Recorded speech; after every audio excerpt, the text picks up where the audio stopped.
And many thanks to Chamun. And she joins us live in the studio. We have two guests, Chamun Dabeng. She is a reporter who filed that report on why Nigerians are opting for BNPL. Also joining us is Celestine Omin. He's the co-founder of Klump, a leading BNPL company in Nigeria, to help us understand the model's impact and the future of such business in Nigeria.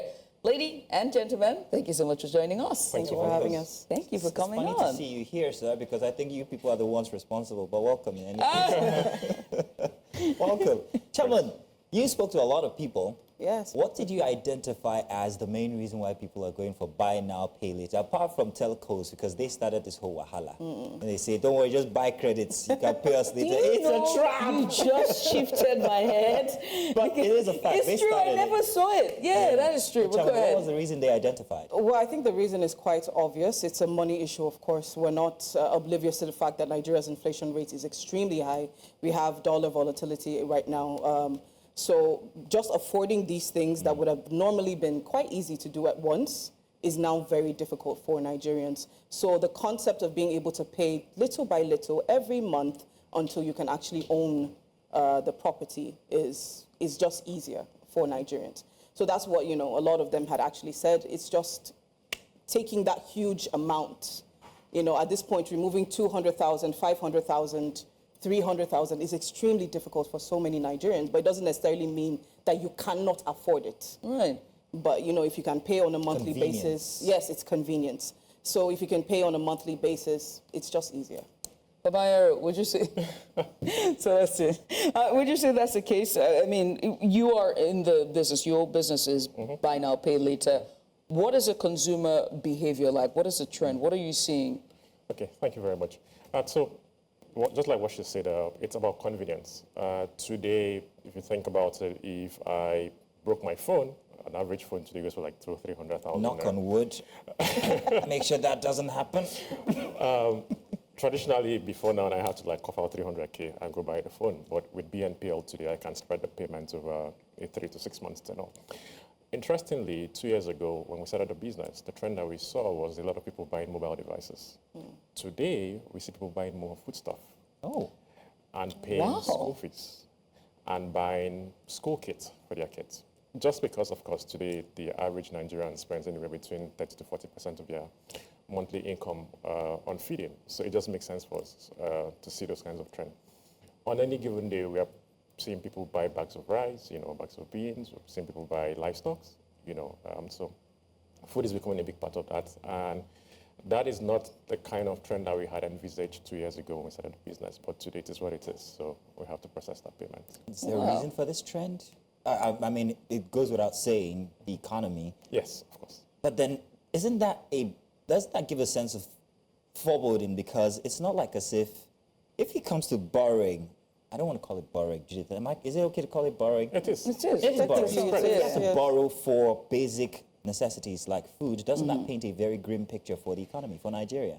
I mean, it is what it is. It does. But given the alternatives and options that people have to prioritize living. So you have to live before you can do any other things in your life.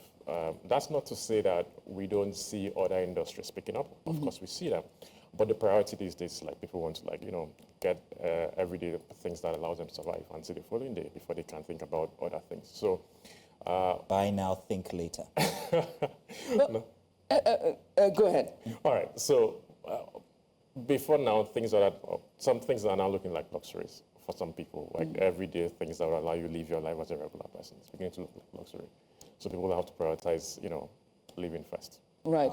And Chamun, while you were on the street and just speaking to Nigerians, this is another form of debt, right? And Nigerians are quite wary when it comes to credit accumulation, right?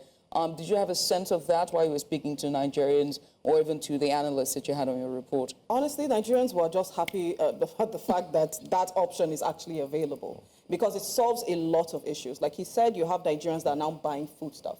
Imagine being in a position where you can't even afford that. But then the option of paying little by little, especially now, you can't even call anybody and be like, hey, please, can you run me 5K or run me 10K? Because even this person that you're urgent 5K. even this person that you're calling is probably looking for who will run them 5K as well. So imagine being in that position where, you know, this is a wonderful option. They're not really thinking about the debt at that point. Is the fact that there is an urgent need that needs to be solved. Like he said, buy now, think later. And that's something that a lot of Nigerians are stuck in. And I would say, honestly, be careful with that. Be careful. Now, Be very, very you're careful with advising that. the people to be careful. Yes, let's talk because to it this gentleman here. accumulates. I want to talk to this gentleman. This is Well, why it's his you're here. business, so- You've made it a business. How exactly does it work as a business? What are the profits or profit mechanisms that work therein when it comes to buy now, pay Interest later? rates. Now we're coming over. This is just the first question. Oh, wait, it's not academic. We're not drilling you. But I'm just interested. I want to know. I mean, so if you look at it, every single credit has a form of interest that comes with it, majorly because there's something called a cost of money. If I am going to X to borrow money, for instance, I have to return that money to X with some level of interest. So the way it works, like everybody that takes the credit has to pay some sort of interest.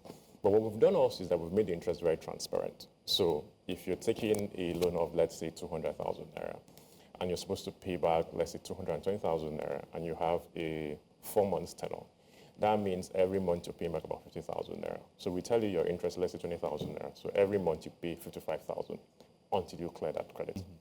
Now we make it so transparent that there are no hidden charges, there are no unexpected stuff. So from the onset, before you take the credits, we give you a breakdown and say, month 1, you pay this, month 2, you pay this, month 3, and month 4, you clear your credit. And But with the that's about. prevailing socio-economic situation, are people paying back?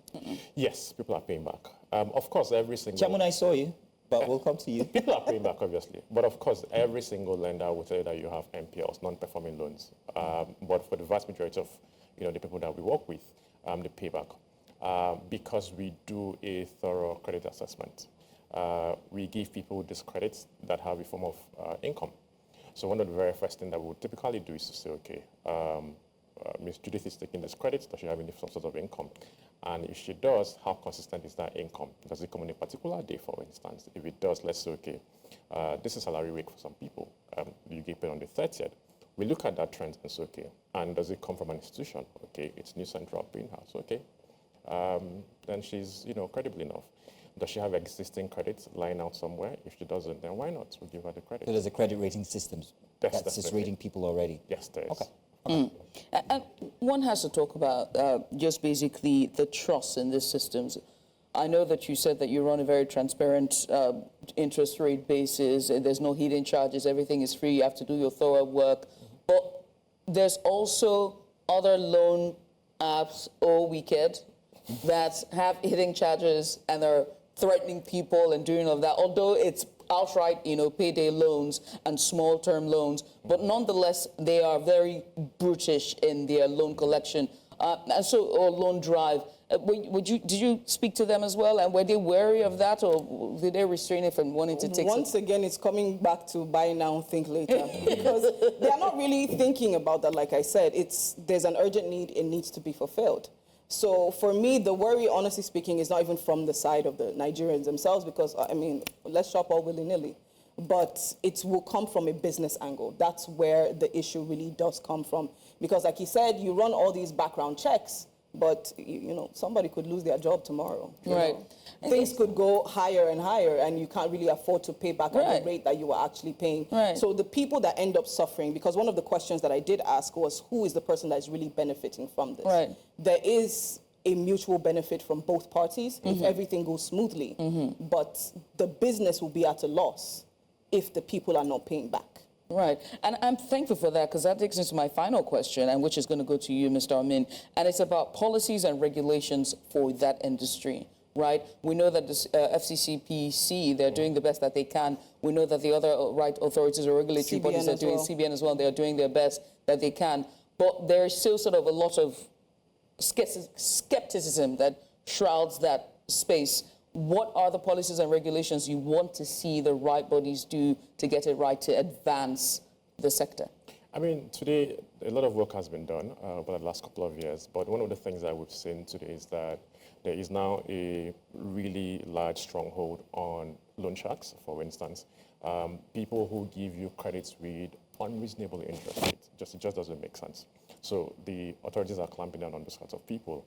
And there's a massive sensitization also going around where the government is saying if any company or any individual is harassing you, this is an open line for us to sort of communicate to us and say, then we can now go about that person.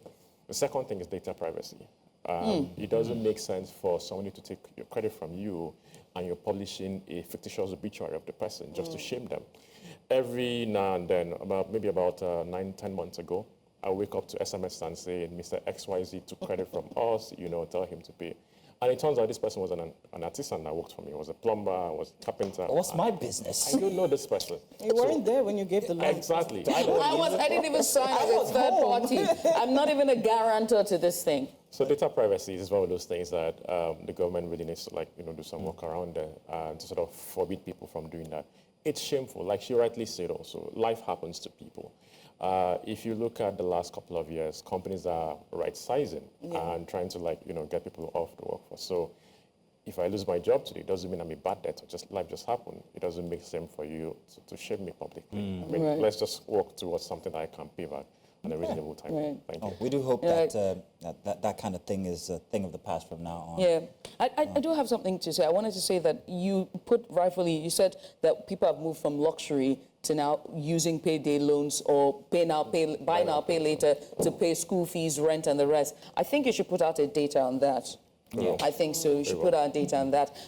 Thank you, Celestine Omin, Thank you for very taking out the much, time. And also thank you, Chamun, for your reports that has started this conversation. And hopefully it will change what we know as finance and personal and payday loans Omin in sent me Nigeria. a text message. Well your friend borrowed. It's not you. Yes. It's not them. In any case.